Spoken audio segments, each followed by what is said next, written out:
Muy buenos días para todos. Es un gran gusto, como todos estos sábados, con un cierto nivel de demora en el día de hoy, empezar Univerano en su segunda edición, con el gran placer de saludar a cada uno de los participantes en el país y en el mundo que han tenido también la posibilidad de compartir esta señal a través de 5 días televisión y radio libre para todo el país y el mundo.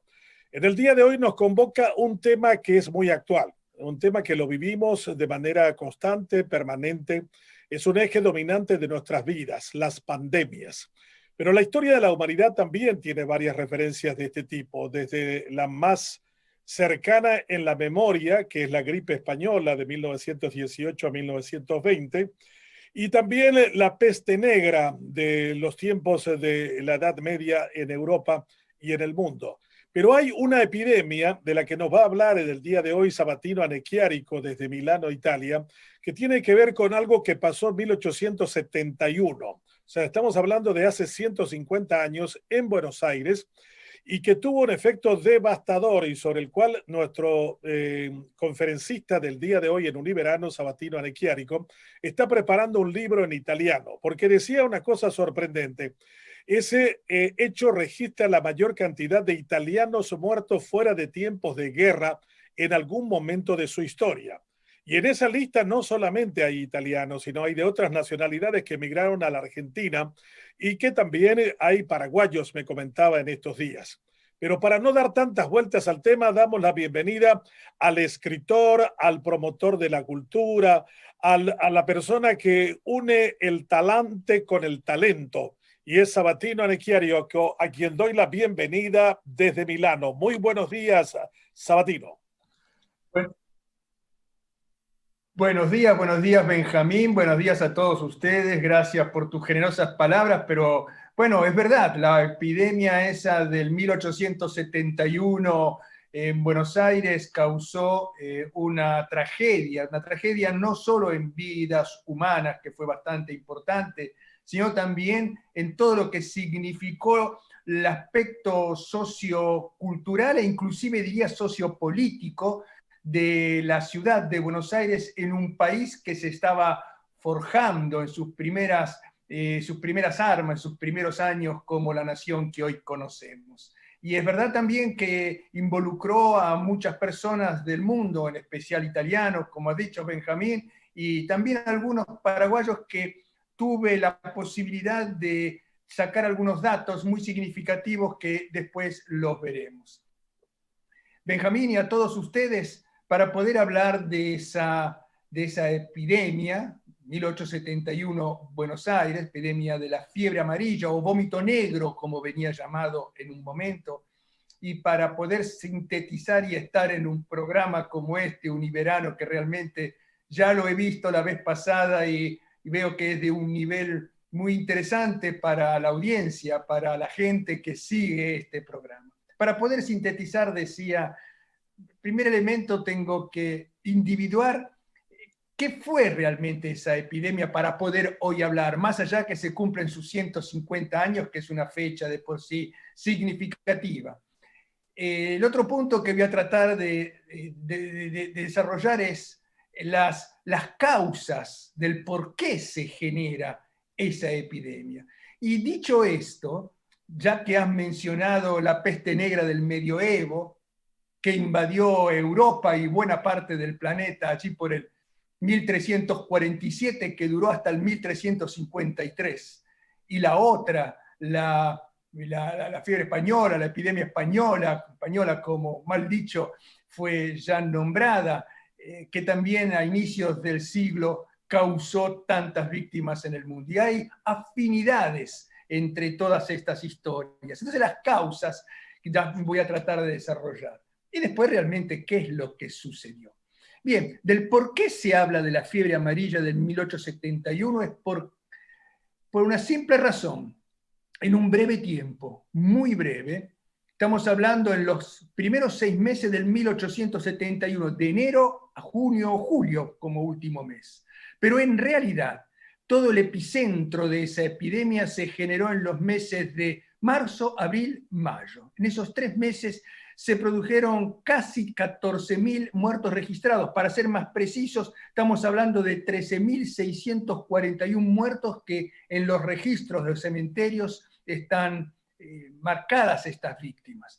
Pero sabemos que son muchas más porque hubo una cantidad no indiferente de personas NN, no se sabían quiénes eran, e inclusive fueron sepelidas, enterradas en una forma muy precaria, no diría fosas comunes, pero casi, donde apenas se las ponían sin cajón en la tierra, se le echaban cal encima y los pisonaban con un poco de tierra y quedaban sin saber quiénes eran. Muchos de estos nunca tuvieron registros.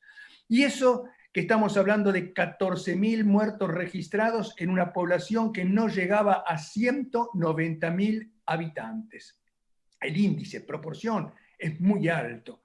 Pensar que en el mes de abril, cuando dije toda una consecuencia social, socioeconómica, sociopolítica inclusive, en el mes de abril se despobló la ciudad de Buenos Aires. La mitad de la población se fue, como sucedieron en las otras epidemias. Quien pudo irse, se fue.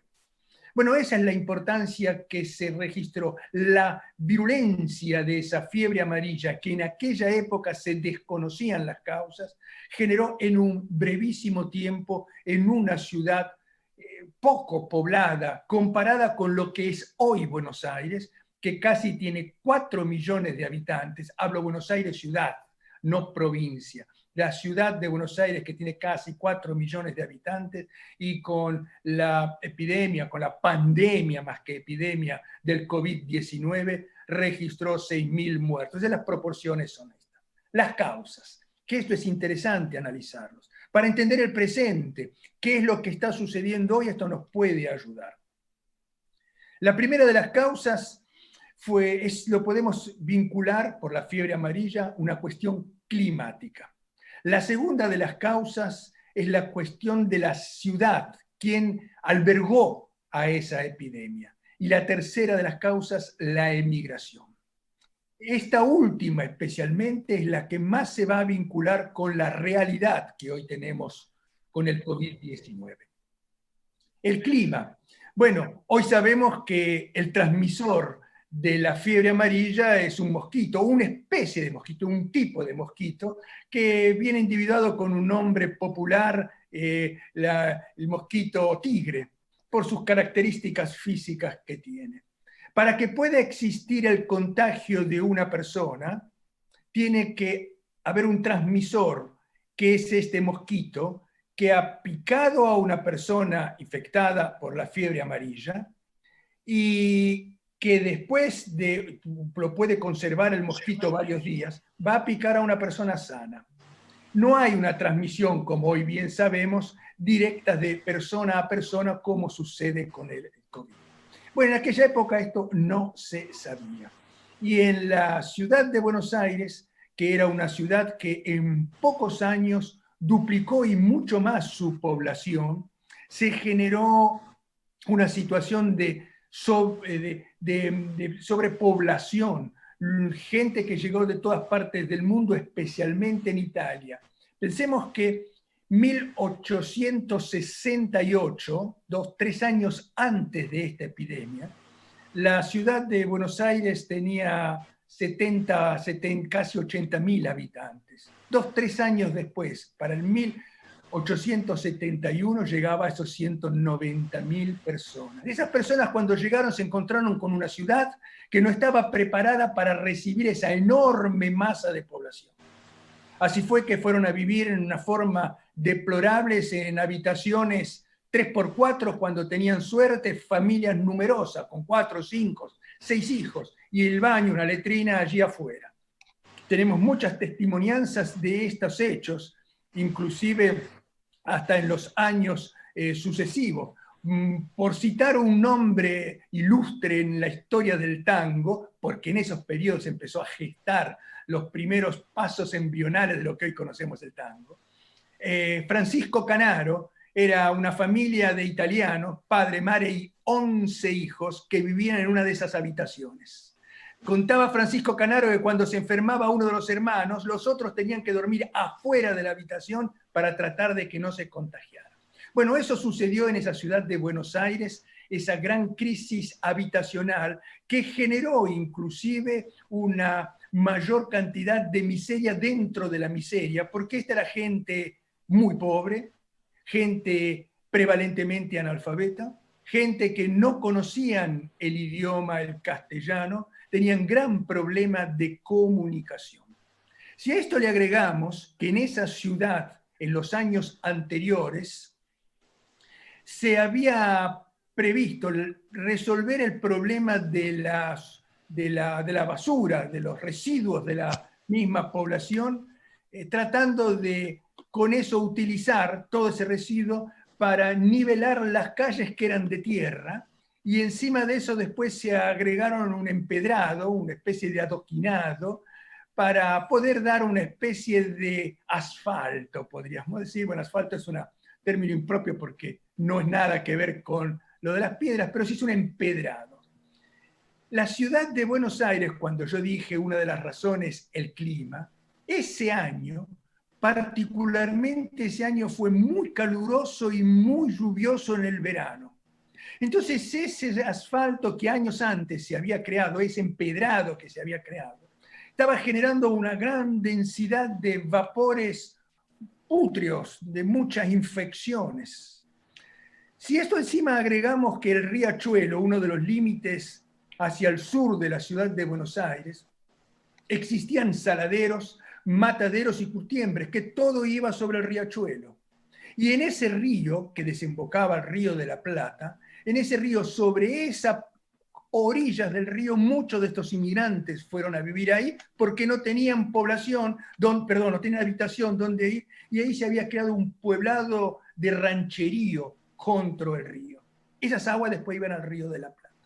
Otra de las cuestiones de la ciudad era el agua potable, que no existía una red de aguas potables.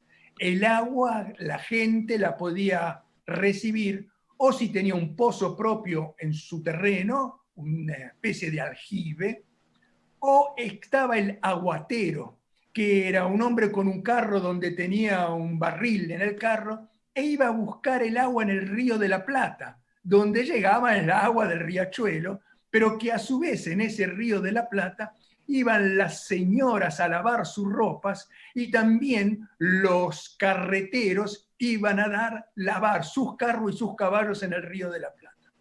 El aguatero juntaba esa agua que la filtraba porque un agua marrón. Bien, nosotros los del Río de la Plata conocemos bien el color de esa agua y todos los que viven en la zona. Muy bien, es un agua marrón rojiza a veces. Se filtraba y después era la que se tomaba.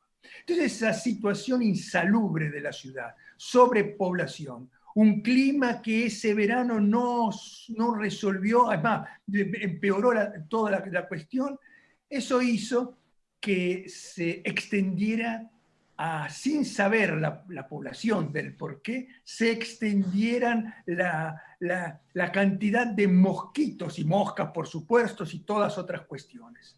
Esos mosquitos, esa enorme cantidad de mosquitos, fueron los que, produjeron en ese periodo fin del verano del 1871, la parte pero crítica para los contagios entre uno y otro. Y hablaba de la emigración, pero dije una emigración europea, una emigración que llegaba por los barcos, pero hubo otra emigración que fue fundamental también para la difusión, para la llegada y difusión de la fiebre amarilla. No llegó desde la Europa la fiebre amarilla.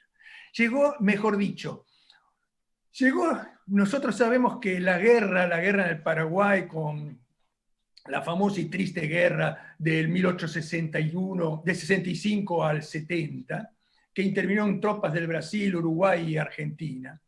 En el 1870, y ustedes en Paraguay lo saben mucho mejor que yo, se creó hacia fines de ese año un brote de fiebre amarilla, que la trajeron los soldados brasileros cuando entraron en Asunción, que encontraron ya guerra terminada una ciudad que sabemos muy desolada, muy abatida por esa guerra.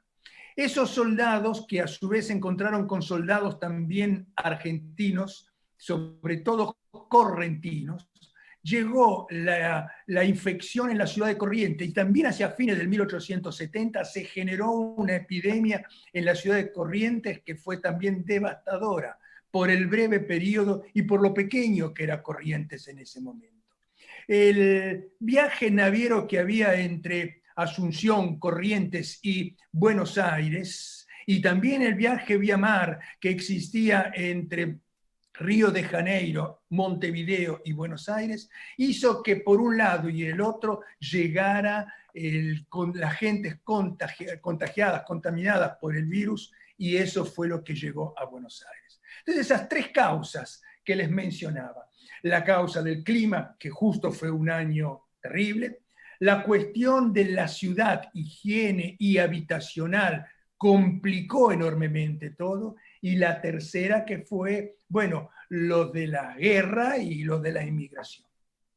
Lo de la inmigración y guerra, dije, ese traslado de personas de un lado a otro que fueron los que llevaron el virus, tienen la misma coincidencia con esas dos grandes tragedias, la peste negra, que era la bubónica después de todo el medioevo, del 1347 a 1352, que devastó la ciudad, perdón, Europa. No hay datos muy certeros, pero se habla que casi fueron 40, 50 millones de muertos en ese periodo.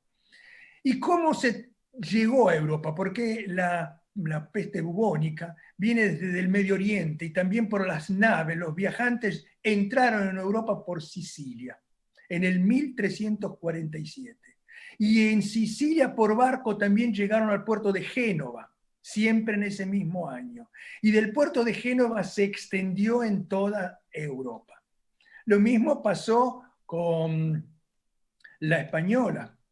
Y también podemos hablar también con la fiebre amarilla, que en Europa llegó en el 1800 desde México, el Golfo de México, un barco que viajó, barco mercantil, al puerto de Cádiz en España. Bien, estas son las tres razones principales y qué es lo que sucedió en ese momento en la ciudad. Y es la última parte de esta trilogía como para empezar y arrancar con este debate. La ciudad se encontró no solo impreparada, sino también se generaron situaciones por la ignorancia propia de los orígenes y de lo que era la enfermedad, se generaron situaciones graves en cuanto hubo una parte de la población que negaba que era fiebre amarilla, inclusive algunos médicos dijeron eso. Por otro lado, tenemos que pensar que aquella epidemia, en aquel periodo, perdón, la gente que no sabía leer y escribir era la gran mayoría, y quienes daban las noticias eran reuniones que se hacían en las pulperías o en las plazas mismas, o en las esquinas de las calles, gente que alguien leía el periódico, muchos escuchaban, y entre esos muchos que escuchaban se generaban opiniones y se generaban debates y se daban resultados y soluciones, que inclusive el que leía ya los proponía. Bueno, eso fue devastador, porque sobre la gran tragedia que se generaba día a día, la confusión, el temor y todo lo que iba sucediendo, iba también relacionándose con quienes negaban y decían que no era fiebre amarilla y que era solo una cuestión de la higiene, de la suciedad, e inclusive se los culpó a la población italiana, que eran la mayoría. De cada 100 inmigrantes que habían en ese momento en la ciudad de Buenos Aires, 70 eran de origen italiano, habían llegado de un puerto de Italia.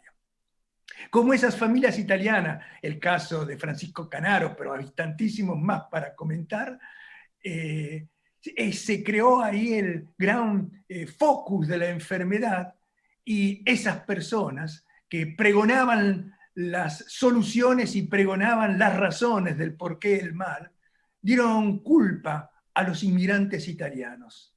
Y eso generó una caccia alle streghe, se diría en italiano, casas a las brujas. Y así fue que inclusive muchas de esta gente llegaban, las autoridades municipales, junto con las autoridades policiales, entraban en estos conventillos, que después 2 palabras vamos a decir, voy a tratar de decir si hay tiempo sobre los conventillos. Llegaban a los conventillos y sin mediar palabras, porque además casi eran inútiles, en cuanto a la población que estaba ahí residente italiana, no entendían esa terminología amenazosa inclusive de las autoridades, que los echaban ahí mismo, como llegaban a la calle, sin poder sacar nada de sus bienes, porque todos esos bienes, según esa opinión que existía en ese momento, estaba contagiada de esa peste, y todo eso, los pocos muebles o cosas que tenían, los ponían en el centro de esa estructura edilicia que era el conventillo, y quemaban todo. Esa gente quedó en la calle. Esa gente quedaba en la calle y hay muchas testimonianzas sobre esto, donde esta gente no supo más dónde ir. El consulado de Italia que estaba en Buenos Aires no daba abasto para recibir italianos que querían regresar, porque se los veían como los responsables de ese mal, y dentro de esa responsabilidad también la violencia y la agresividad que ellos recibieron. Muchos de estos no tenemos más rastro de estas personas. Se perdieron sus nombres. Dentro inclusive las víctimas de esos NN que les comentaba antes. Muchos fueron a vivir como podían, en ranchos como se podían armar, con lo que se podían armar, en uno de los pocos lugares que les quedaban, en las orillas del riachuelo. Esta fue una de las razones y causas, de lo que sucedió en aquel momento.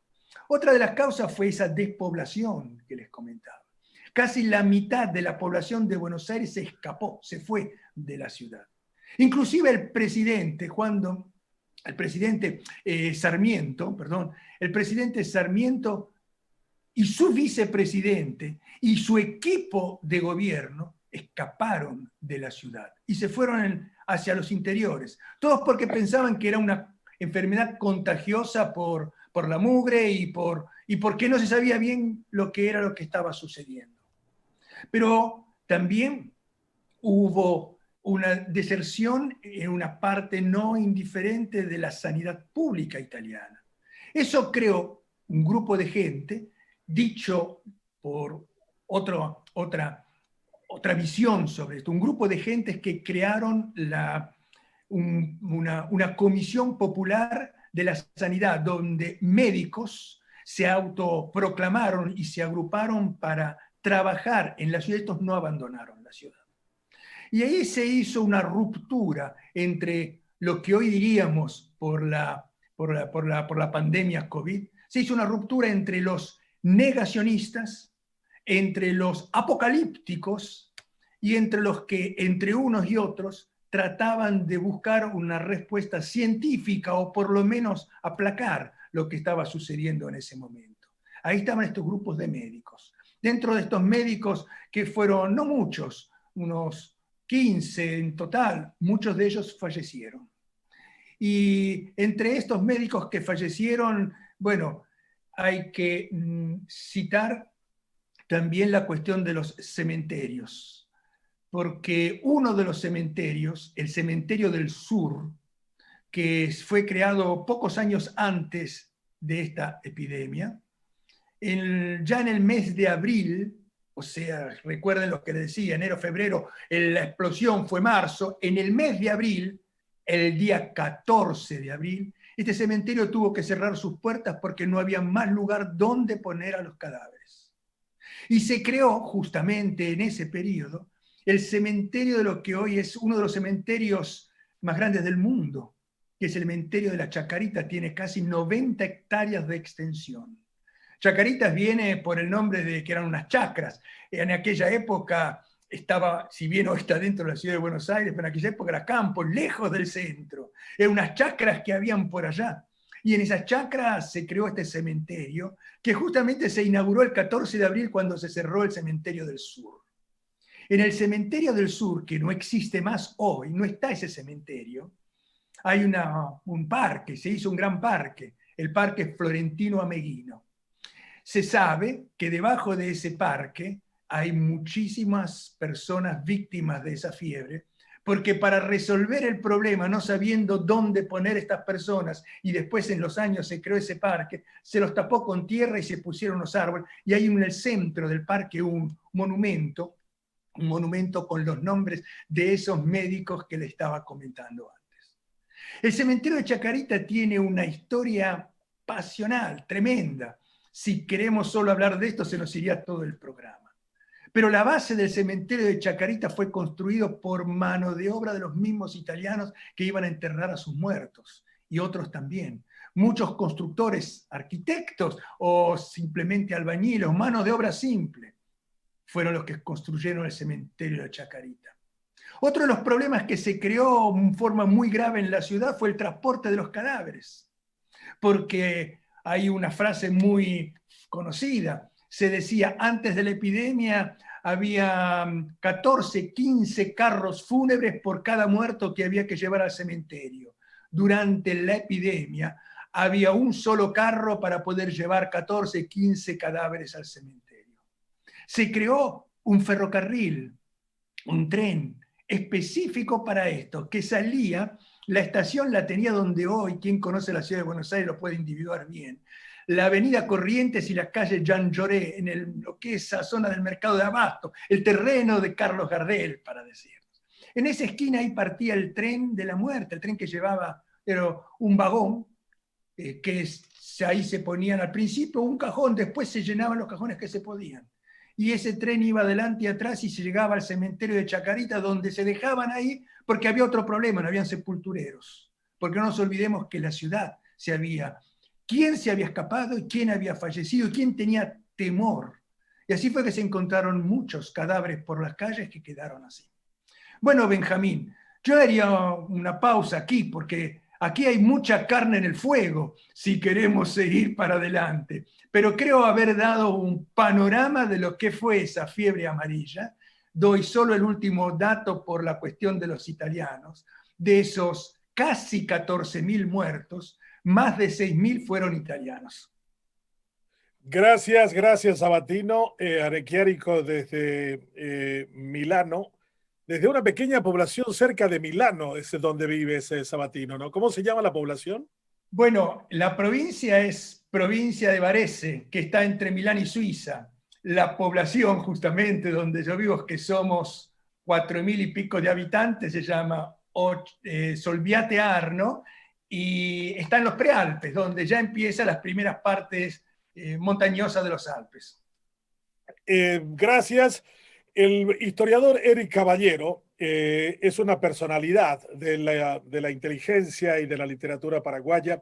Ha sido director de posgrados en la Universidad Nacional de Asunción y ha sido un investigador de lo que ha sido la última pandemia conocida por nosotros y recordada solo por las personas que tienen en este momento pues 101 años, como aconteció con una señora, Elodia Santos de Franco, una maestra villarriqueña que esta semana fue noticia porque a sus 101 años superó el COVID-19. O sea, nació en el medio de la pandemia en 1919 y Eric Caballero nos va a retratar lo que era el Paraguay de esa época. ¿Cómo vivíamos, Eric, en ese tiempo? Y nos gustaría mucho que nos dieras el contexto de ese momento tan particular donde hay muchas de las cosas que Sabatino expresó, esa cuestión de la gente que creía que era una peste diabólica, que había también, como ahora hay, un montón de fatalistas, apocalípticos, terraplanistas. ¿Cómo era la pandemia en el Paraguay entre 1918 y 1920? Muy buenos días, Eric Caballero. Buenos días, Benjamín. Buenos días a los participantes de Univerano, al doctor Sabatino, a Víctor y a toda la audiencia que nos sigue a través de las redes y del canal 5 Días.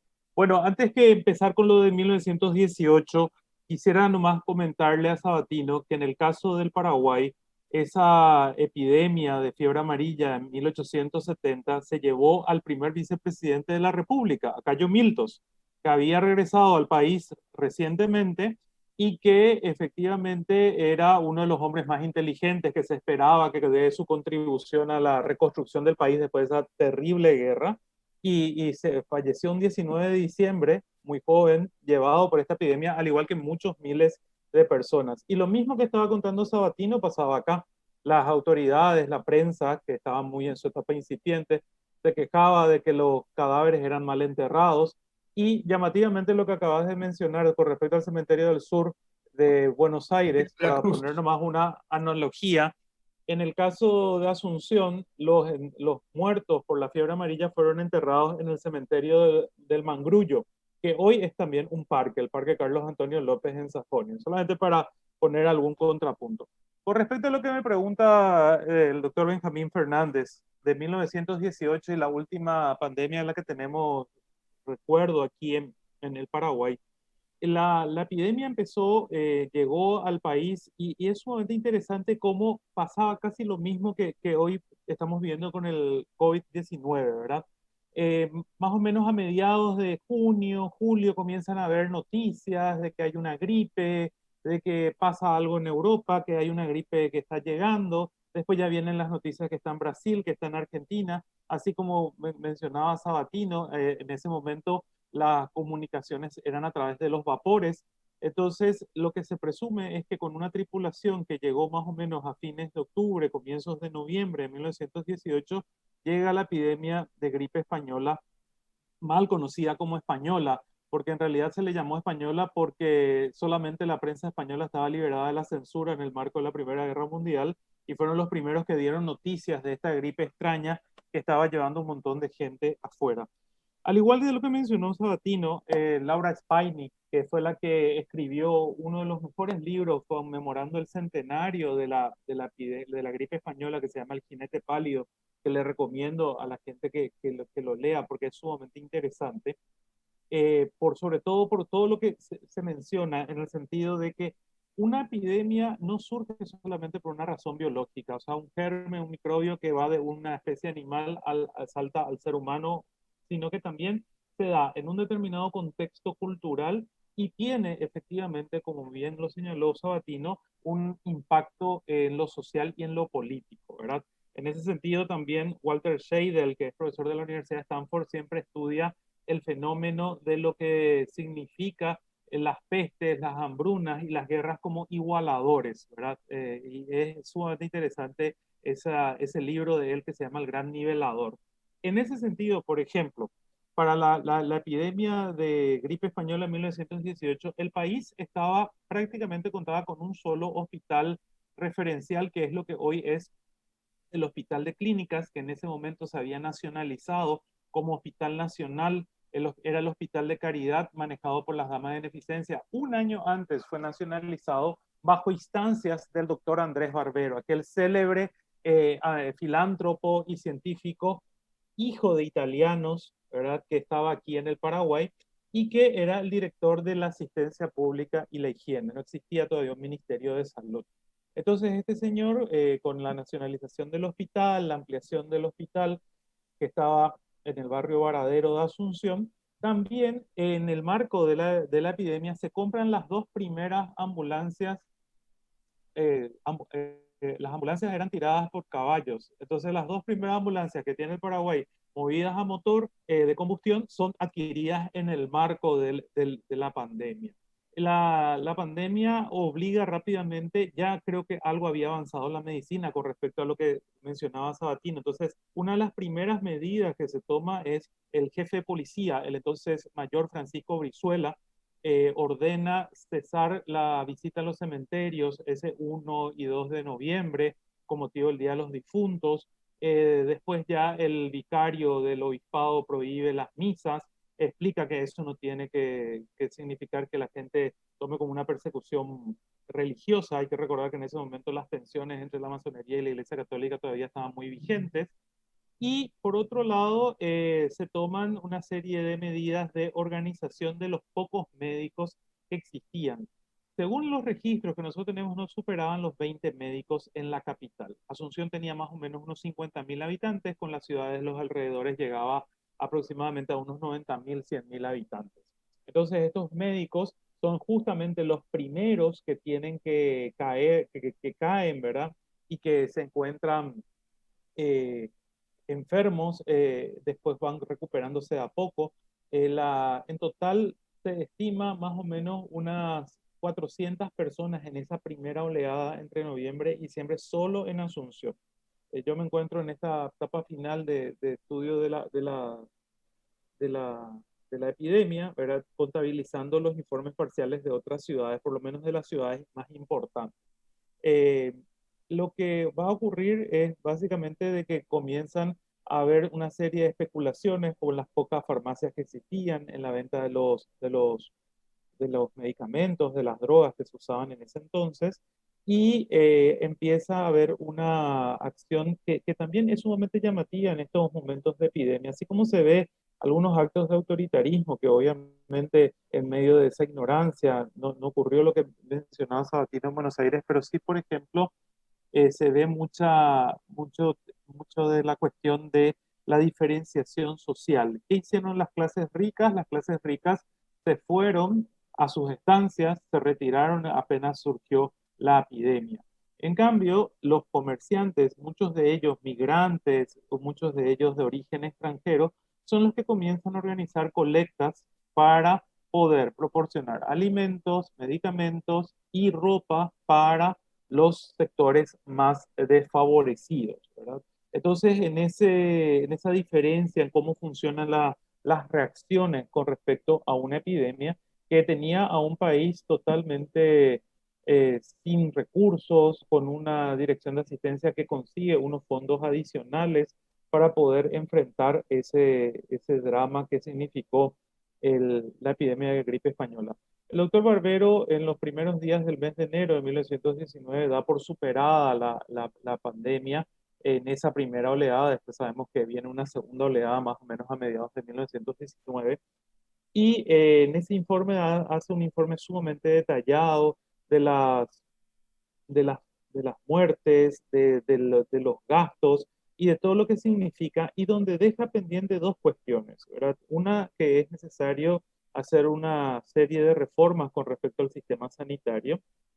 Obviamente después Barbero deja el cargo, después se convierte en intendente municipal de Asunción, y justamente ahí pasa algo que es sumamente coincidente con lo que mencionaba Sabatino en Buenos Aires. Barbero, cuando es intendente municipal de Asunción, entre 1920 y 1921, una de las cuestiones que más le preocupa es la higiene de la ciudad, ¿verdad? Trata de tomar una serie de medidas, tanto por su formación de médico como por su experiencia al frente de la asistencia pública con respecto a la epidemia. Entonces comienza a tomar una serie de medidas en términos de ir ordenando la ciudad, higienizándola, poner un poco más de orden y haciendo que sea más higiénico, valga la redundancia, los mercados, la venta, el expendio de alimentos, el control sobre los alimentos.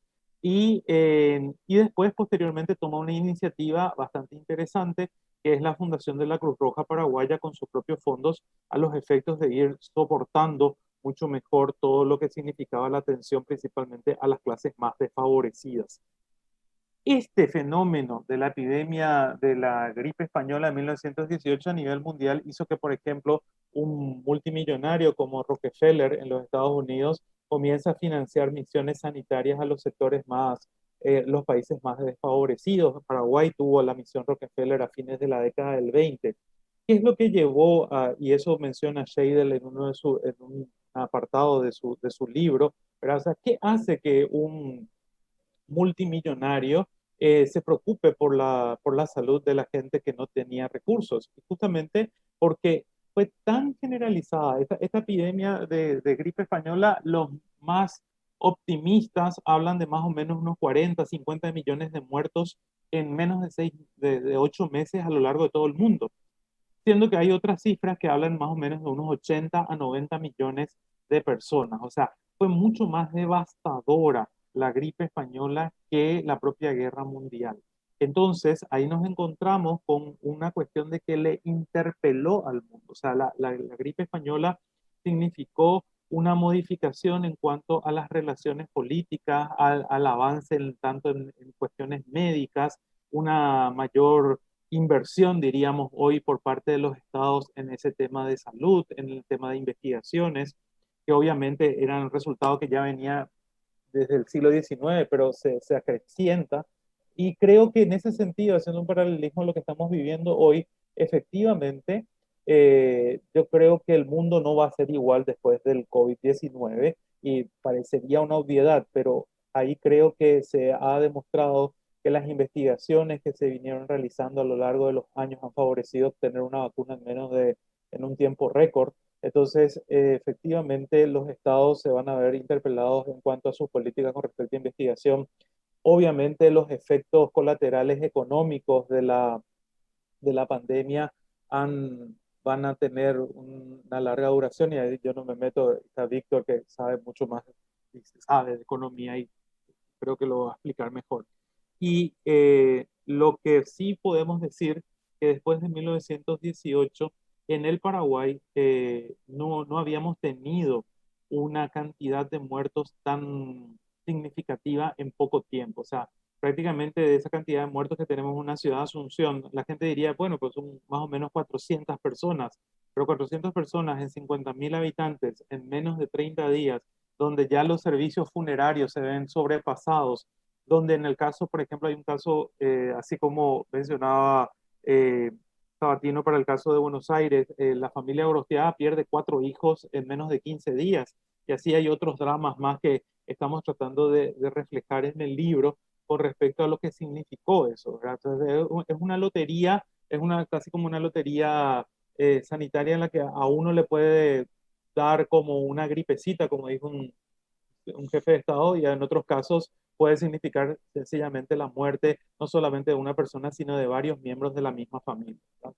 Entonces, 1918 marcó un hito no solamente en el mundo, sino que también en el Paraguay, y que significó que las personas, por sobre todo por lo menos los médicos, y en este caso en la personificados y liderados por el doctor Barbero, entendieron de que había y era necesario impulsar unas políticas sanitarias mucho más eficientes. Y con esto termino. A partir de 1918, por ejemplo, los médicos, los pocos médicos que existían, porque la Facultad de Medicina acababa de reabrirse, comenzaron a hacer misiones sanitarias. Esas misiones sanitarias iban recorriendo las distintas poblaciones donde no veían a un médico o a lo mejor nunca un médico facultativo había estado, y entonces comenzaban a hacer vacunaciones, diagnósticos, etcétera, etcétera, con los pocos recursos con los que se contaba. Eso es lo que yo podría mencionar con respecto a lo de 1918. Gracias, doctor Eric Caballero, por esta brillante exposición. Habló de el gran nivelador, las pandemias, las epidemias. Y en el trasfondo de la descripción que hicieron tanto Sabatino como Eric, no hay solo la descripción de un fenómeno sanitario, sino de un hecho social y también de un hecho económico. Víctor Raúl Benítez es un profesor de la Universidad Getúlio Vargas en Curitiba, en el estado de Paraná, Brasil, y da también clases y conferencias sobre estos temas que son de su preocupación. ¿Qué tanto vamos a salir nivelados, Víctor, de una situación como esta? ¿Cuánto aprenderemos? ¿Cuál es el futuro que podemos desandar después de esta epidemia, de esta pandemia, de este grave golpe a la normalidad a la que estábamos acostumbrados a pesar de sus desigualdades y sus injusticias? Buenos días y bienvenido, Víctor Raúl Benítez. Muchas gracias Benjamín. Le saludo a Sabatino y a Eric Caballero. Suelo leer sus libros, muy interesantes todos ellos. Bueno, quiero antes de comenzar mi reflexión con el enfoque económico también hacer un breve análisis de lo que dijo Sabatino. Me llamó la atención, aprendí muchísimo, y de lo que también decía Eric con respecto también al Paraguay de 1918. En primer lugar, me llamó la atención lo que decía Sabatino, que las causas de la crisis sanitaria de 1871 en Buenos Aires, cuando Buenos Aires tenía en 1868 50, 60 mil habitantes, decía él, 80 mil, perdón, y súbitamente en 1870 llega a 190 mil habitantes. Y él hablaba de los mosquitos, las moscas, la basura, las aguas putrefactas de Matanza y Riachuelo, que hasta hace poco nomás era así en Buenos Aires. Pensé que estaba hablando de Asunción y Gran Asunción. La calidad de la infraestructura de las ciudades que aceleran los procesos epidémicos, por lo visto, es una cuestión muy importante, y fue muy importante. El caos urbano, los vapores pútreos, decía él, la inexistencia de agua potable y de redes de agua y saneamiento, las cloacas bonaerenses. Esa es la realidad de Gran Asunción hoy y de Asunción. El 20% de la población asuncena vive en las condiciones de Buenos Aires en 1871. Peicuaceno Guaná. Le hago la traducción a Sabatino. Por si quieres saber, el 20% de la población asuncena, Sabatino, está como tu Buenos Aires de 1871. Eso es lo que me llamó la atención. Le quiero contar a Sabatino que 100.000 personas viven en lo que le llamamos los bañados de Asunción, rodeadas esas personas de moscas, mosquitos, basuras, cloacas.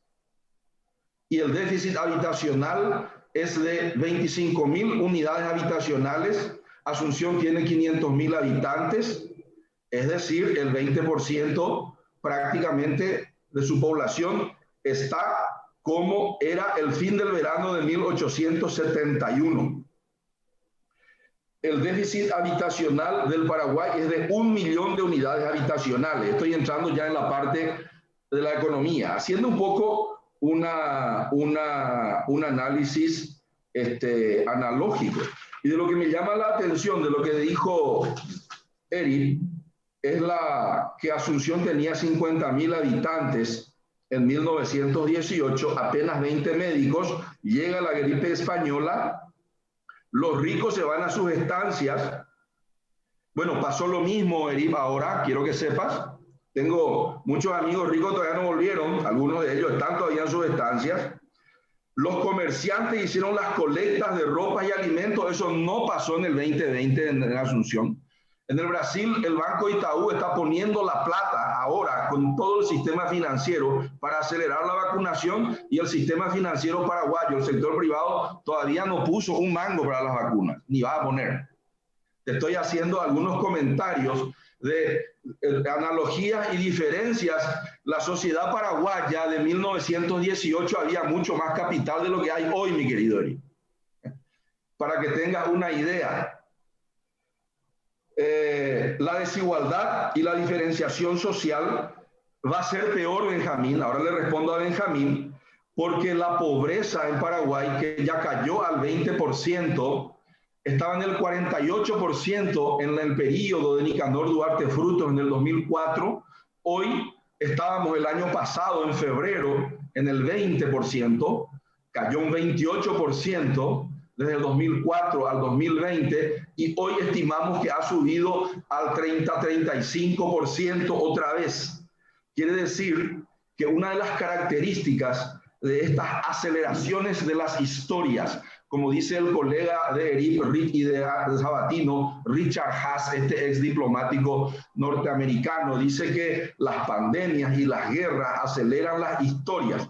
¿Y qué quiere decir eso? Quiere decir que las megatendencias que ya venían o que ya traíamos antes de ellas se profundizan más, se hacen más pronunciadas.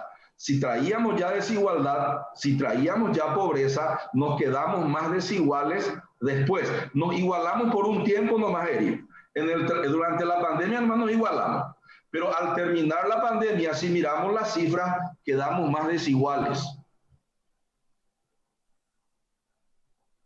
Sobre estos son los comentarios más importantes. Otra característica, veo que Barbero fue intendente de la ciudad y de su propio bolsillo puso la plata para hacer inversiones, por lo que veo, infraestructurales sanitarias.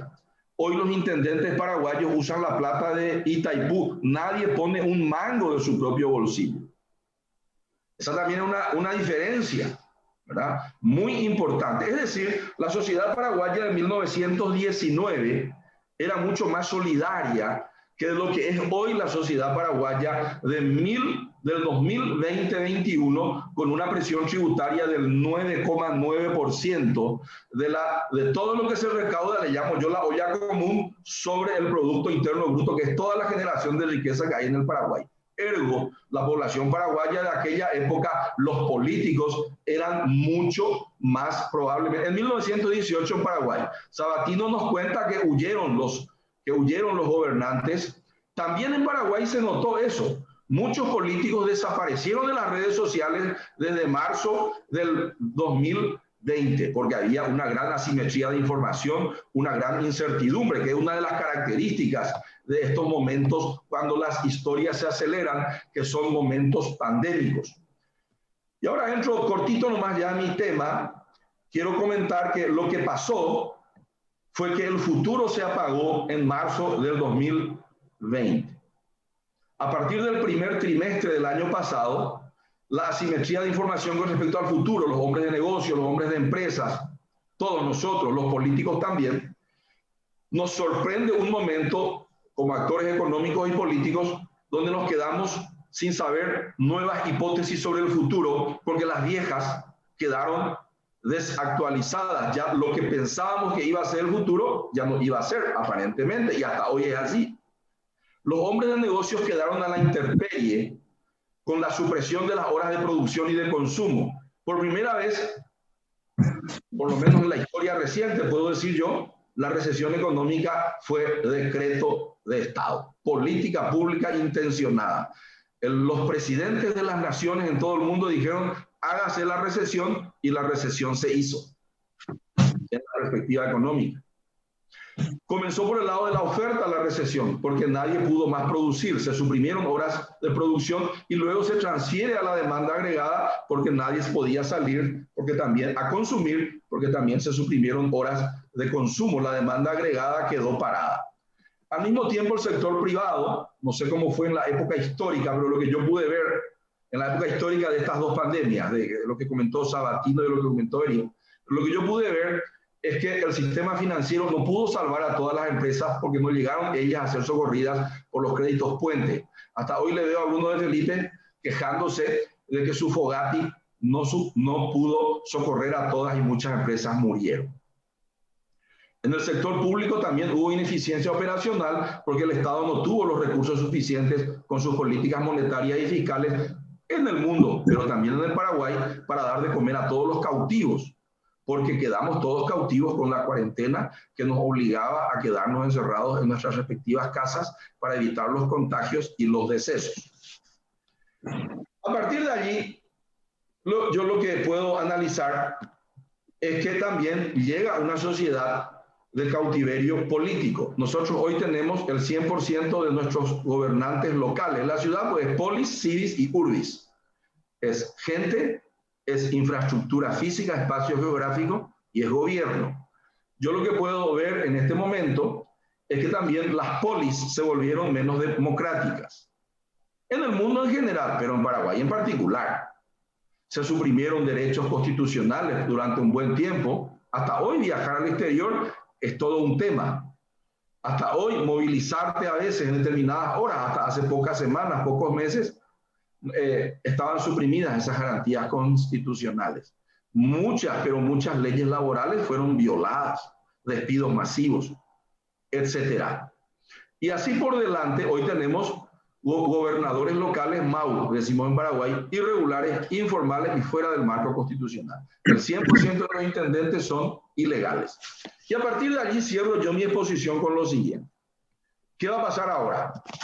Y lo que yo planteo es que las sociedades pandémicas, para que puedan ser exitosas en las pospandémicas, modelo Andrés Barbero, que ahora aprendí con él, no sé quién fue el que dio una nueva visión optimista del futuro en Buenos Aires después de 1871, pero lo que yo veo es que ahora solo aquellas sociedades que tienen líderes y que tienen maestros como Benjamín, o que tienen historiadores como Erio y Sabatino, que pueden mostrar una versión positiva de ese pasado pandémico crítico, donde la historia se acelera, donde tienes que tomar decisiones, donde te fuerzan a tomar decisiones, a ir a la acción, aún en momentos y en escenarios de incertidumbre.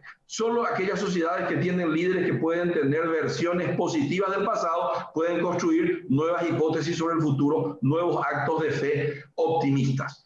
Y eso es lo que no estoy viendo. Yo no estoy viendo hoy líderes nacionales, por lo menos en Paraguay, no sé cómo será en Italia, no sé cómo ve Eric y también Benjamín en la Argentina, en Brasil. Solo ese tipo de liderazgo puede mostrar hacia allá vamos. ¿A dónde vamos ahora? Hacia allá. ¿Qué vamos a hacer ahora? Esto vamos a hacer ahora. El Paraguay tiene todo para pensar positivamente porque podemos ver una historia donde el Producto Interno Bruto crece 4% anual acumulativo desde hace 17 años, pero sin efecto derrame, por una gran desigualdad. Crecimiento a mí no me excita mucho porque la desigualdad tiene consecuencias políticas. Y allí le dejaré a Benjamín que siga con los comentarios. La desigualdad tiene consecuencias políticas, porque los que tienen más están sobrerepresentados y los que tienen menos están subrepresentados. Entonces, si vamos a salir de esta pandemia de la misma forma, con la misma desigualdad con la cual entramos, diríamos en paraguayo, yapointe. Y ese es el mensaje que tengo para comenzar. Gracias. Gracias por tu participación, Víctor Raúl. Magnífica provocación para continuar este debate y para profundizar. ¿Qué versión optimista o positiva salió de ese 1871 de Buenos Aires y de Argentina? Sabatino citaba a ese sanjuanino alborotador que le decían a Domingo Faustino Sarmiento, cuyo recuerdo en el Paraguay es particular, Sabatino. Él no tenía un buen recuerdo de Paraguay, incluso tuvo una afirmación nada grata a nuestros oídos que se repite mucho por acá, que después de la muerte de su hijo, Dominguito, en la batalla de Curupaytí, el enojo de él fue tan grande que dijo que a los paraguayos había que acabarlos en el vientre de sus madres.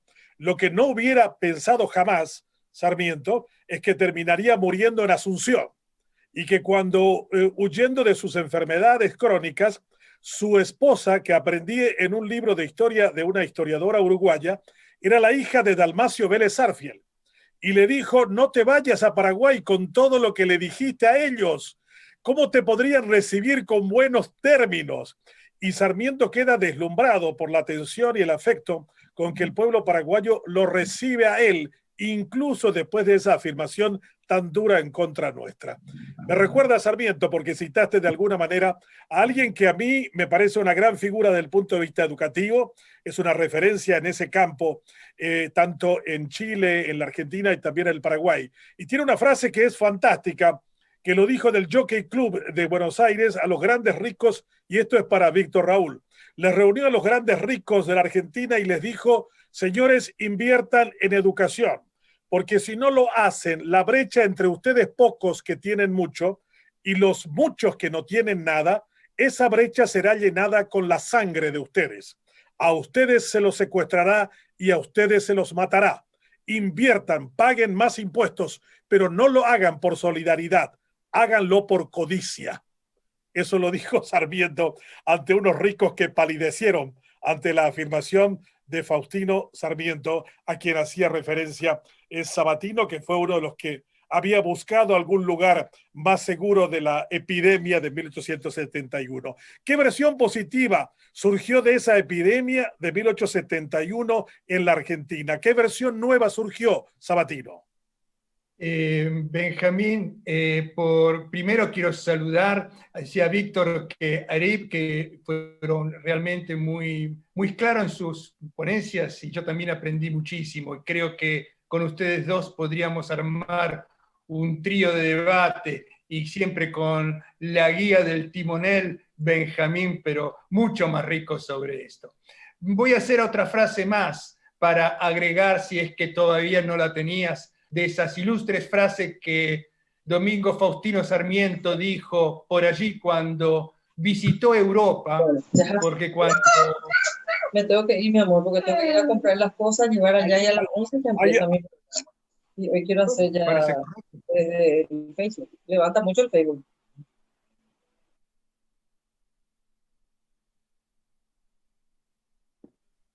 Ahí está. Creo que no se había oído lo que decía antes, ¿verdad? No te oímos, Benjamín. Bueno, no sé si se ha oído lo que dije antes, que estaba saludando a Erip y a Víctor, que realmente con ellos, con ustedes aprendí también mucho y creo que un debate con ustedes dos, con el timonel Benjamín, podríamos hacer profundizar muchísimo sobre esto. Pero quiero, antes de contestar la pregunta que me hizo Benjamín, quiero agregarle a Benjamín una frase, otra frase más, que Sarmiento dijo cuando visitó Europa, porque cuando se escribió la Constitución Argentina en el 1853, al año siguiente, cuando cayó Rosas, Juan Manuel de Rosas, en la nueva Constitución, en el preámbulo hay una frase, una parte que dice a los hombres de buena voluntad del mundo que se les daba la bienvenida en ese país. Sarmiento y los políticos de aquella época del 53 en adelante pensaban muchos en los europeos del norte, esos europeos anglosajones que eran los iluministas que tenían que llegar a la Argentina para repoblarla, porque poblar era gobernar, gobernar era poblar, según Alberti en aquellos momentos. Bien, Sarmiento recorrió Europa un poco para ver y recorrer un poquitito las poblaciones adaptas para ese país soñado. Cuando visitó Nápoles, se fue de la ciudad con una tristísima frase que todavía duele, también para quien no sea un napoletano. Dijo: la sociedad napolitana está por debajo, está un escalón por debajo de la dignidad humana. Es terrible. Benjamín, eso anotala si no la tenías como otra más. Pero claro que Sarmiento fue un gran maestro, porque tenía que nivelar un problema muy serio que se había creado en Argentina en general, en aquella Argentina que todavía habían territorios que había que todavía colonizar para la nueva nación. Pero esa Argentina tenía un polilingüaje, un lingüismo plural tan alto de la enorme cantidad de inmigrantes que llegaban, que había que hacer una escuela fuerte, rápido, decisiva para poder poner un idioma parejo a todos para una comprensión. No solo los italianos, que fueron poquísimos, casi contados con algunas manos, la cantidad de italianos que llegaron hablando el italiano de Dante que nosotros conocemos. Los miles y millones de italianos que llegaron a Argentina hablaban sus propios idiomas y sus propios dialectos, que se sumaban a las otras lenguas de los otros países que tenían las mismas características. Era una Babel lingüística Buenos Aires tremenda. La presidenta de la Academia Porteña del Lunfardo un día dijo: y así fue que el castellano fue el idioma extranjero en Buenos Aires. Entonces Sarmiento tuvo que dar fuerza a eso. Y bueno, fue un gran maestro con su forma de pensar clasista sobre las poblaciones del mundo. Voy a tu pregunta. ¿Qué dejó de positivo?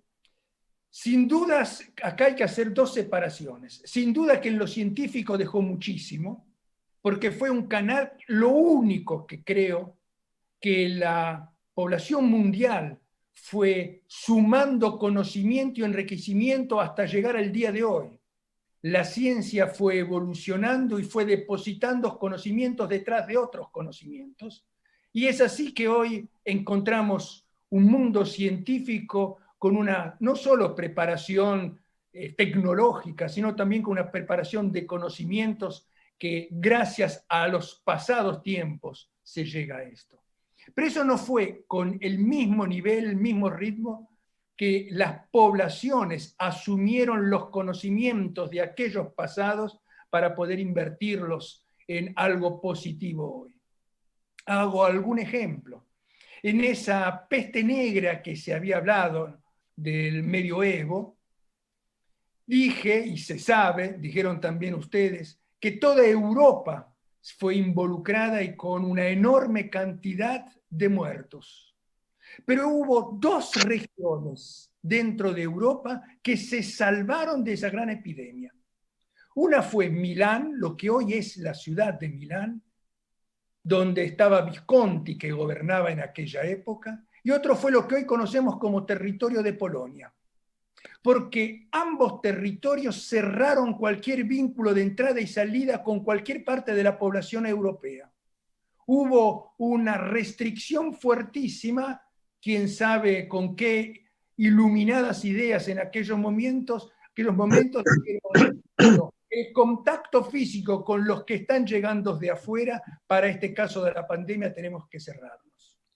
Hoy, llevado a la actualidad, hay una proporción de gente que promulga eso de moverse y salir hacia todo el mundo.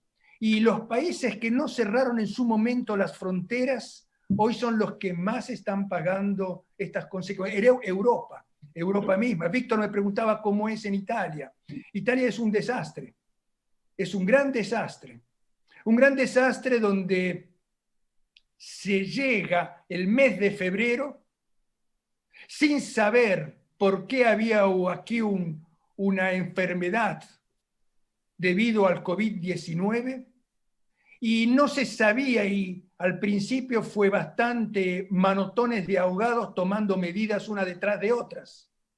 Si bien se cerraron enseguida las fronteras del aeropuerto de cerró y fue el día 11 de marzo, se cerraron las fronteras, igual dentro de Europa hubo una fuerte presión con muchos países donde entre las fronteras no se tenían que cerrar. Austria fue uno de los primeros que no quiso cerrar fronteras, pero sí con Italia.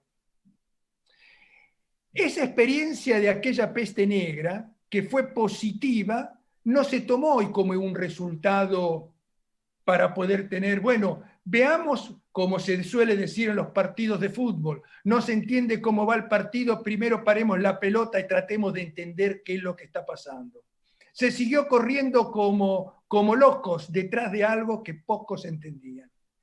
Otra de las cosas que no aprendimos en el tiempo, a nivel población, no en la parte científica, como dije antes, fue que así como en las otras epidemias y la de la fiebre amarilla que lo mencioné, y también en la peste negra, que estaban los que se llamaban los flageladores, que era una corriente religiosa, que atribuían que ese mal era un castigo de Dios. Entonces, al afectado, ya que tenía ese mal porque algo habrá hecho en la tierra y tenía ese castigo de Dios, se lo llevaban en las plazas públicas y flor de palizas que le daban para sacarle ese mal. Pobre persona esa que tenía ya su tragedia propia, se le agregaban los palazos. Hoy, en el día de hoy, también durante este periodo, no digo que se le han dado palazos a alguien en las plazas, pero ¿cuántos curanderos de 24 horas, cuántos periodistas que se inventaron ser los más científicos grandes que hubo, que 24 horas por día durante la televisión, radio y también en los periódicos saben más que científicos que estudiaron toda su vida? Provocan una gran confusión. Eso pasó también en la epidemia del 1871 en Buenos Aires. Un tal, no me acuerdo su nombre, un periodista del diario La República de aquel momento, era uno de los que propiciaban esta desinformación. Bueno, Benjamín, como positivo que tuvimos, la ciencia que nos llevó adelante, pero no tenemos como positivo, hubo una ruptura entre esa unión de los tiempos que la población debería absorber como conocimientos para evitar en un futuro, como dijo Víctor, muy positivo, que lo apruebo, en un futuro de la población, para poder evitar y caer otra vez en estos males. Sabemos que el ser humano es el único animal que puede tropezar 2, 3, 4 veces en la misma piedra. Gracias, Sabatino. Uno de los participantes dice, ¿podrías preguntarle a Sabatino qué significa tifosi, que son los que alientan en los campos de fútbol, y si viene de la expresión de tifus? No soy un filólogo, empecemos por ahí, espero poder darle una respuesta. Tifosi es justamente lo que dijo los hinchas fanáticos de los partidos de fútbol o inclusive cualquier tipo de fanatismo que se llevó hacia el fútbol, por supuesto. La torcida creo que es en Brasil o los hinchas en Argentina. No sabría dar exacta respuesta si realmente viene de tifos. Es posible, porque el tifus es una epidemia que se expande entre todas las poblaciones y estos tifosos, dentro de esa exasperación violenta que a veces tienen, están contagiados unos con otros sin saber qué es lo que hacen y por qué lo hacen.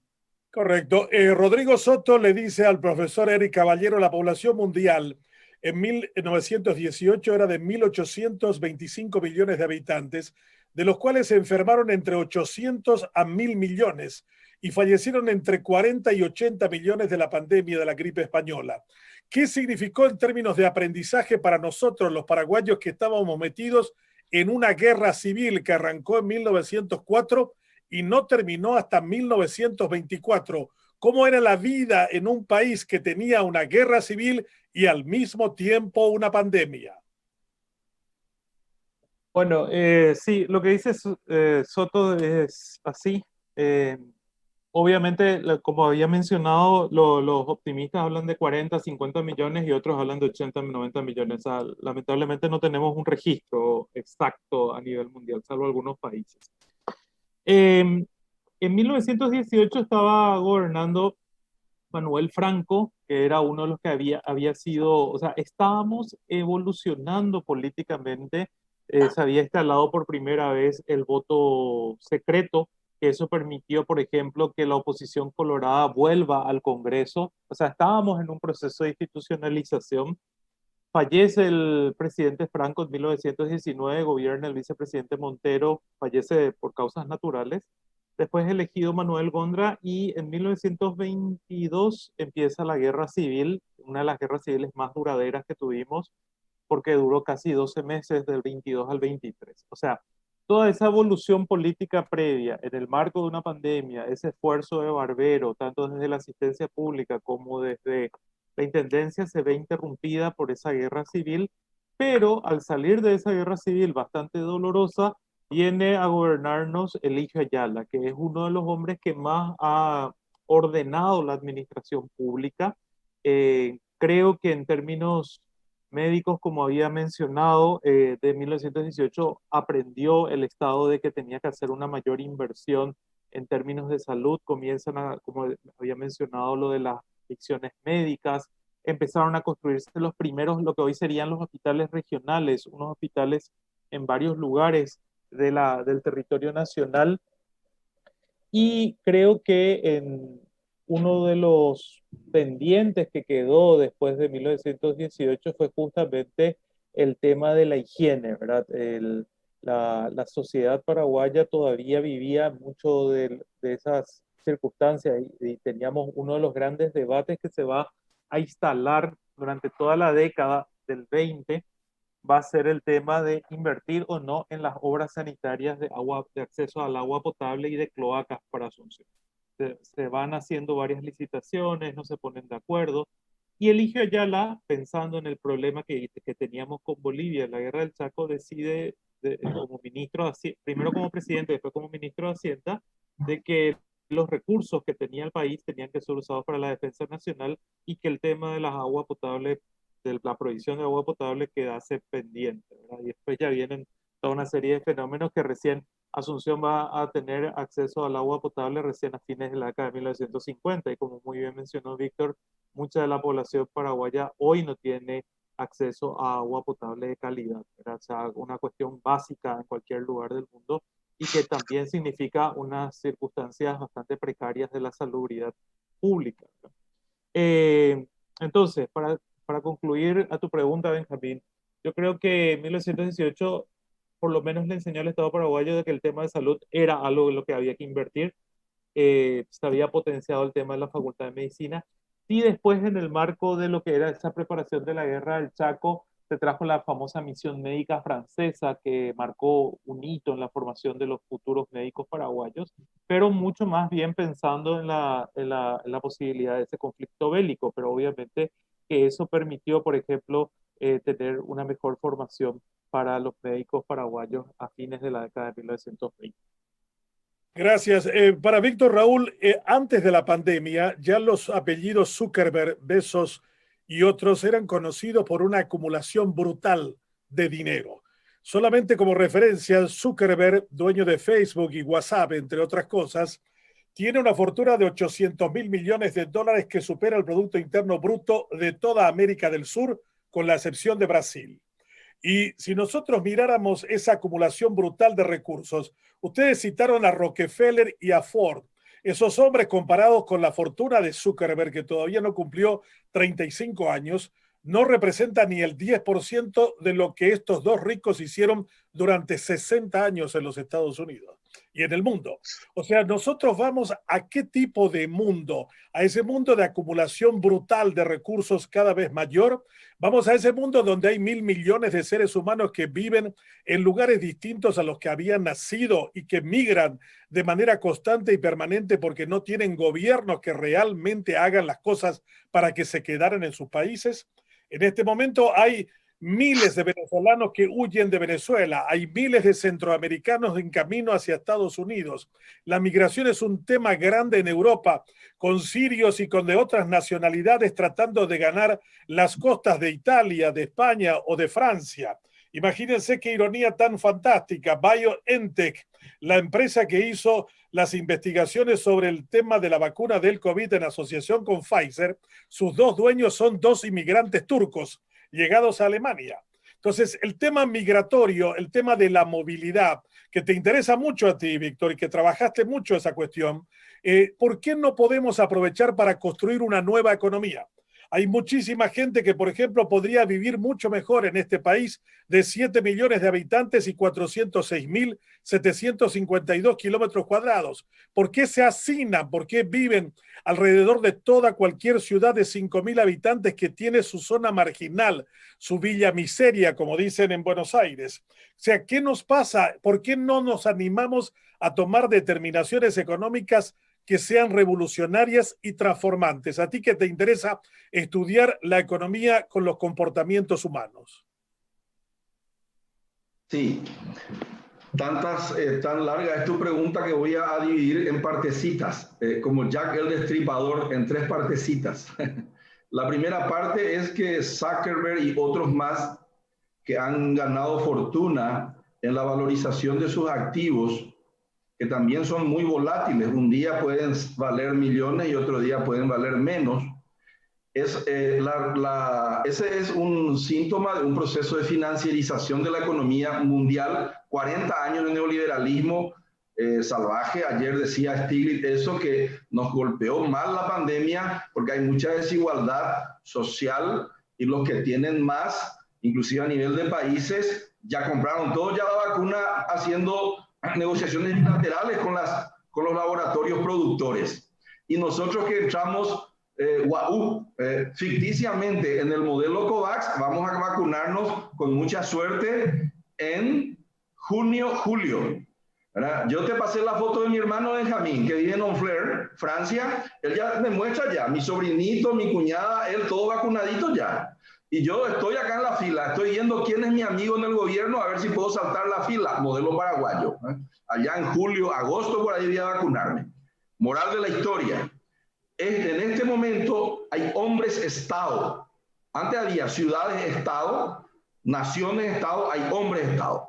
Estos dueños de Google, como dice Byung-Chul Han, nuestro filósofo y coreano favorito, ¿verdad? El poder en esta pandemia se ve mucho más cómo pasa de los políticos a la inteligencia artificial. Y parece que va a seguir así.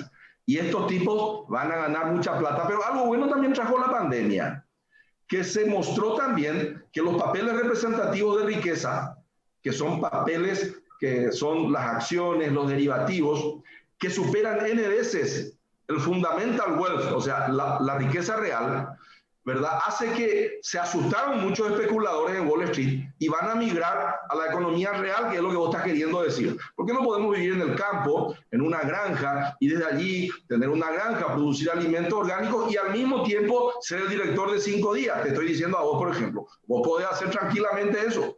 Vos podés ser un criador de cerdos que le podés vender a Cristina Cres para que Cristina Cres venda a los Estados Unidos con una marca norteamericana que sería, por ejemplo, Tyson Foods. Es decir, pero para eso tenemos que tener unos políticos espectaculares que puedan decirle a los norteamericanos: te fabrico carne de cerdo que fabrica Benjamín, que además es periodista y es intelectual, tiene una granja, le vende a Cristina Cres con una marca norteamericana y se va a la China. Ese tipo de cosas viene ahora, o debería de poder venir. Pero para eso necesitamos ministros de Relaciones Exteriores que sean cracks, que puedan negociar con las empresas norteamericanas y con el gobierno norteamericano ese nuevo tipo de articulación. Y termino. Creo que la pandemia va a traer la mayor migración de capitales en el mundo. De los boomers a los millennials, de los Rockefeller a los Zuckerberg. Ya está pasando luego.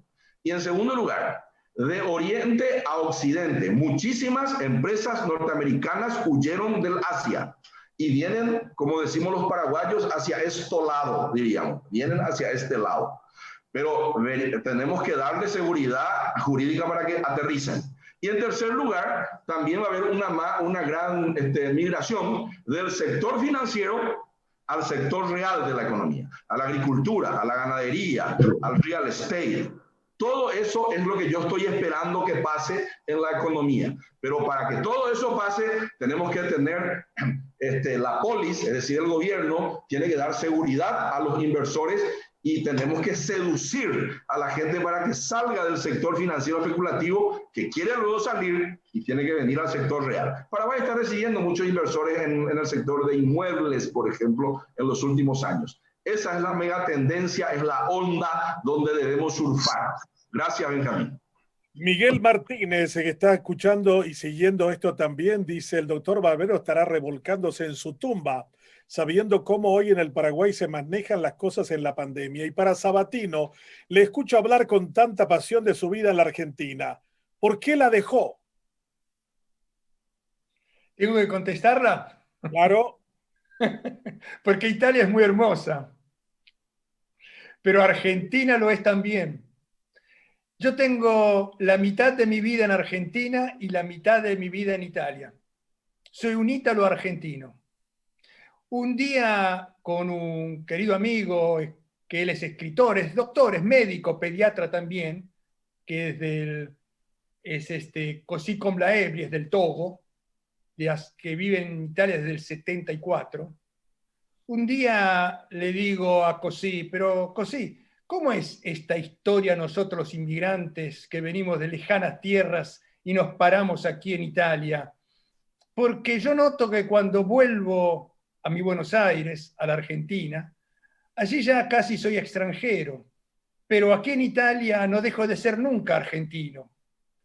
¿Qué estamos? ¿Condenados a vivir en el medio del océano? Così me contestó: por un tiempo sí, pero para pocos, llegada una cierta madurez, empezamos a entender que dejamos de vivir en el medio del océano y empezamos a vivir en Argentina y en Italia. Vivimos en los dos países. Y creo que ¿qué es lo que me está sucediendo? A mí y a mi familia. Somos de allá y somos de acá. Somos de los dos lados. ¿Por qué me fui de la Argentina? Porque hubo circunstancias que coincidieron para que yo aprendiera y viviera y pudiera absorber esta nueva experiencia de vida. Que si bien en aquel momento fue una tragedia, cuando emigré, de cierta forma, la inmigración casi siempre es una tragedia, hoy estoy agradecido por este binomio que se me ha creado en la persona. Entonces, al mío que me pregunta por qué me fui, porque las circunstancias hicieron que me fuera. Gracias, Sabatino. También nos saluda desde la Universidad de Guadalajara, en México, el profesor doctor Héctor Farina. Brillante las exposiciones, con una gran reconstrucción de las vivencias en tiempo de pandemia. Es un gran placer escucharlos en esta madrugada mexicana. Axel Niesel dice: muy bueno, estoy aprendiendo muchísimas cosas.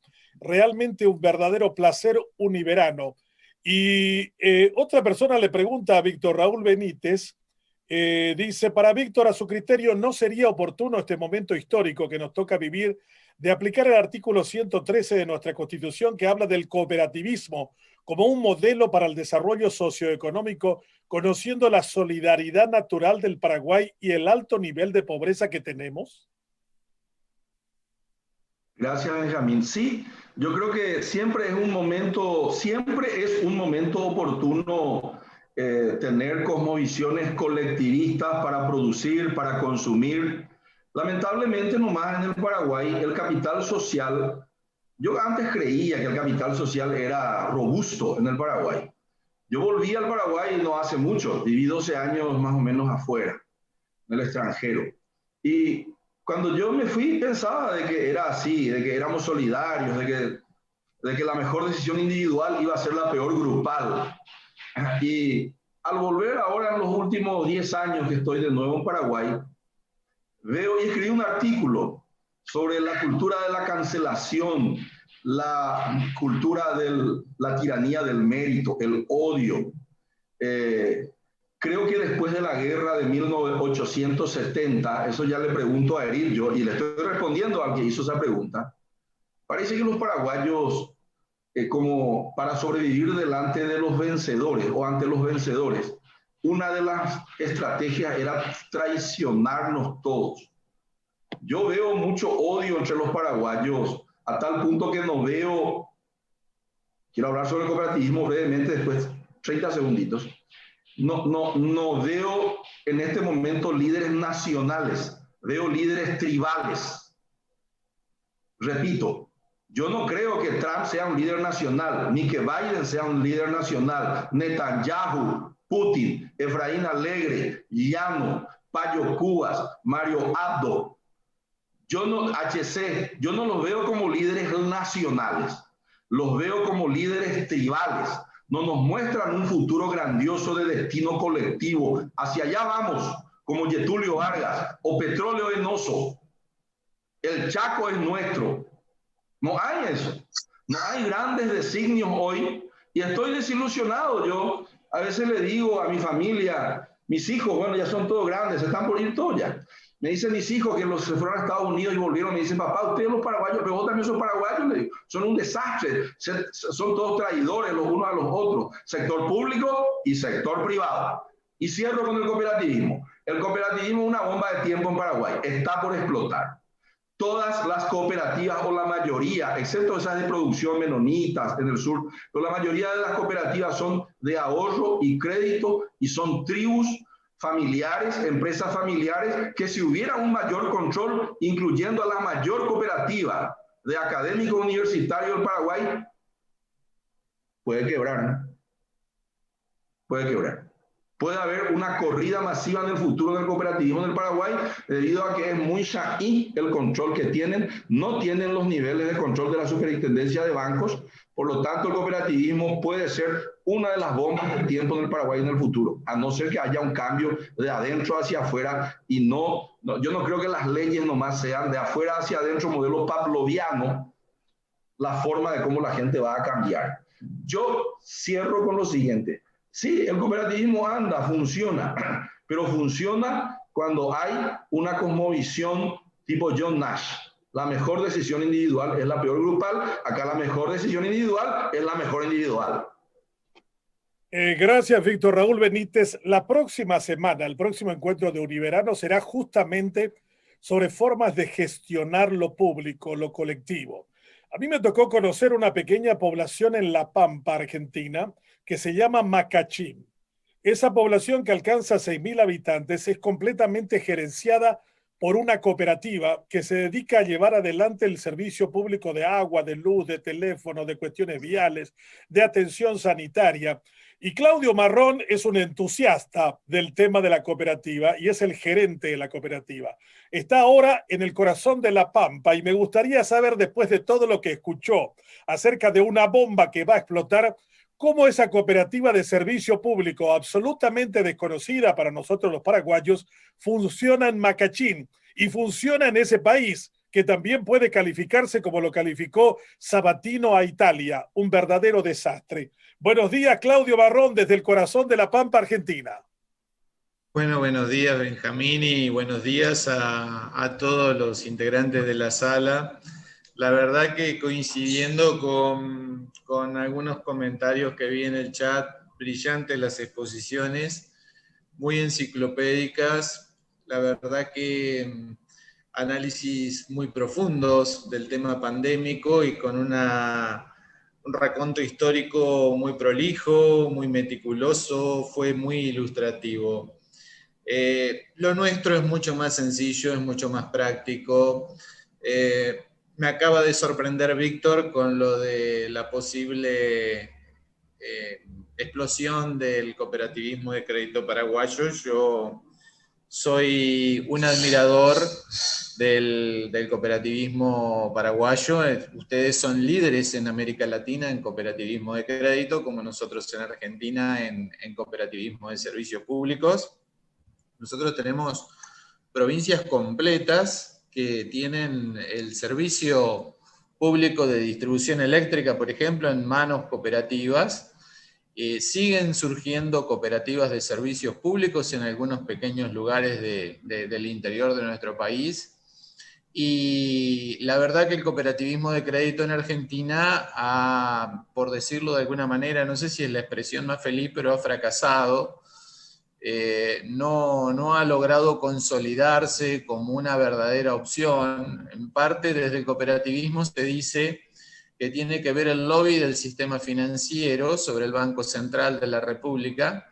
Aquí los controles hacia la economía social son muy, muy estrictos. A veces nos quejamos de que son casi persecutorios. Y la verdad que intentamos, a raíz de ello yo tuve el privilegio de conocer Paraguay, conocer Encarnación, allí te conocí a ti, y me quedé asombrado del desarrollo del cooperativismo de crédito paraguayo, ¿no? De esa soberanía económica sobre el ahorro cooperativo, que nosotros lamentablemente intentamos realizar aquí institucionalmente y no pudimos, y recurrimos a formas artesanales de poder ayudar con crédito a los asociados que podemos llegar a tener desbancarizados exclusivamente y excluyentemente dentro de nuestra cooperativa. Bueno, sí, el servicio público, como decía, está en manos cooperativas, en el caso nuestro de hace 75 años. Arrancamos con la generación y la distribución eléctrica, muy rudimentariamente. Nosotros decimos que de alguna manera somos vecindario organizado para resolver nuestros propios problemas. Y ahí fuimos agregando unidades de servicio a medida de que fuimos detectando necesidades en nuestra comunidad. La visión de las cooperativas un poco de servicios públicos es que somos hijas de las necesidades y madres de las soluciones, ¿no? Somos comunidades en líneas generales, si bien hay algunas pocas cooperativas de servicios públicos en la Argentina que están instaladas en grandes ciudades. Cuando te digo grandes ciudades, estamos hablando de ciudades de Comodoro Rivadavia, por ejemplo, con casi 500.000 de habitantes, o San Carlos de Bariloche, o la ciudad de Santa Rosa, con algo más de 100.000 habitantes. Pero en general están en pequeñas comunidades donde no somos atractivos para los privados, para que una empresa privada venga a prestarnos distribución eléctrica, y en un país tan vasto geográficamente como es la Argentina, es muy difícil que el Estado lo haga y lo haga de una manera eficiente. Entonces el vecindario, ante el problema de que no era objeto de interés del privado, o si lo era prohibitivo, y ante un Estado poco eficiente o ausente, se organizó comunitariamente y comenzó a darse su propio servicio. Y la eficiencia y los pequeños retornos y la multiplicación de esfuerzos y la educación en materia cooperativa hizo que fuésemos creciendo. Hoy estamos dando más de 12 servicios cooperativos. ¿Qué son cuáles? Nosotros hacemos la distribución eléctrica, construimos las redes, hacemos distribución de agua potable. El 100% de nuestras comunidades tiene agua potable y a su vez construimos las redes. Hacemos agua envasada con envases retornables y en breve estamos saliendo al mercado ya no con una visión social como lo tenemos hoy al bidón retornable, sino con una visión comercial. Le estamos dando a nuestros vecinos el servicio funerario, le estamos dando servicios de enfermería, de ortopedia, de banco de sangre cooperativo, de internet para el campo y la ciudad, de electrificación rural para el campo y la ciudad, alumbrado público, servicios de cocheras, casas de ancianos, telefonía celular corporativa, y no me acuerdo, bueno, tenemos en carpeta, en breve estamos lanzando viviendas cooperativas y estamos también armando un proyecto de un fondo compensador que vendría a ser una especie de caja jubilatoria cooperativa, ¿no? Y alquiler de autos también para los asociados que tengan alguna dificultad. Nosotros estamos lejos de todo, estamos a 250 kilómetros de la ciudad de Bahía Blanca, 110 kilómetros de la ciudad de Santa Rosa. Somos una sociedad muy rural y estamos muchas veces ante un choque, una rotura de un vehículo, si bien hay transporte público, no es por ahí todo lo frecuente que necesitaríamos la cantidad de micros y de colectivos y de transporte público, con lo cual abrimos hace poco un servicio de alquiler de autos para que los asociados que lo necesiten tengan disponible camionetas y autos para poder desarrollar con normalidad sus actividades. Gracias, Claudio. El próximo sábado estaremos muy expectantes de tu exposición, de cuál fue la experiencia de Macachín, esa población en medio de la Pampa, y también te va a responder desde Singapur, desde el otro lado del mundo, desde un país que en el año 1965 era el país más pobre del planeta. Era más pobre que Haití, tenía $110 de ingreso per cápita, y 55 años después de tener el Estado mejor administrado del mundo, con cero corrupción, con cero criminalidad, con 5 millones de habitantes que viven en 642 kilómetros cuadrados, es el país más rico del planeta. $84,000 de ingreso per cápita. Sobre cómo construyó Singapur en términos de gestión pública el mejor estado del mundo. Es el estado más eficiente a nivel planetario.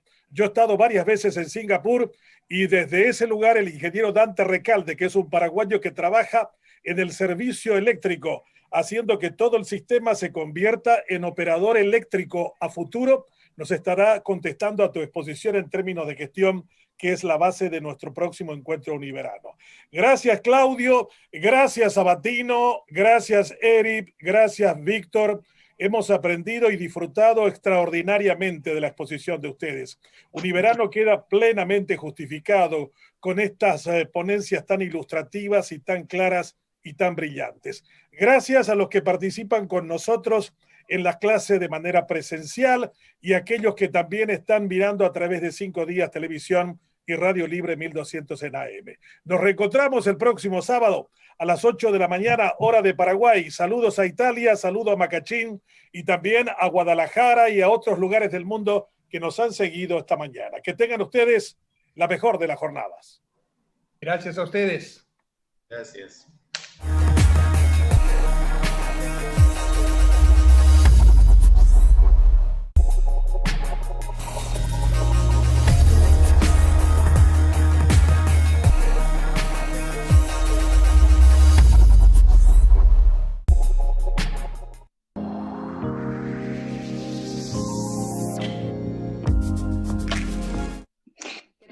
Buenas tardes, ¿cómo